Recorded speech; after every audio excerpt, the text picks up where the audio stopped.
Alright, Matt. Looks like we got one of these pieces done, and it's not pretty, and I learned a lot, but here's what we've got. First, I wanted to show you, here's our tool after doing one job. You can see, especially over here on this end, it's taken a lot of grit up in there, so it's been worked. But this is my first set of blades, so they held up actually pretty well. I think maybe I was a little over aggressive on pressure. You can see also one of my challenges was that there's so much vibration in this, more so than a drill press usually handles, that the chuck fell off several times. It just you just hammer that on. It's just a what is it, like a compression fitting. You hammer it on, and it fits tight around a kind of a tapered shank. So no big deal. I'll just hammer that back on. But here's your glass. I did a couple things. I went ahead and just went straight through instead of flipping it over midway like Jerry had recommended, and I see the wisdom in that now. For one thing, your channel starts to get V-shaped. It's wider at the top and tighter at the bottom.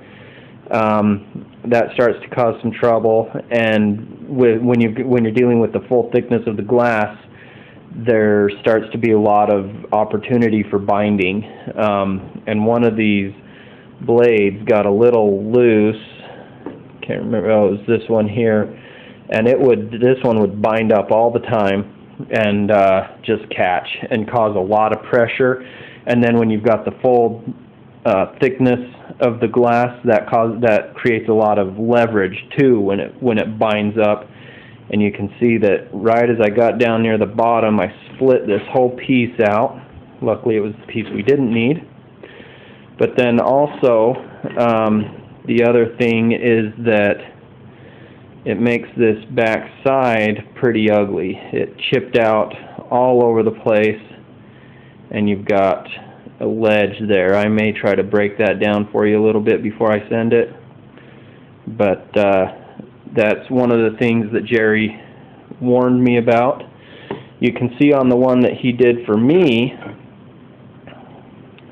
you can tell there that he did go halfway and then flipped it over and finished out the other halfway, and you can see that it still kind of broke finally. It didn't grind clear through, but any chipping and anything else was all very well contained that way. So I'm going to try that on your other one.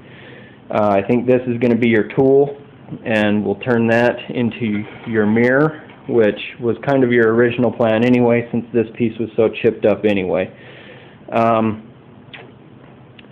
So anyway, yeah, we learned quite a bit. I didn't keep track of the time, but I think it took me probably 3 or 4 hours to go through that 3/4 of an inch of plate glass. And I'll get this one up on the drill press tomorrow and give her another go. Hopefully do a little bit better this time with it.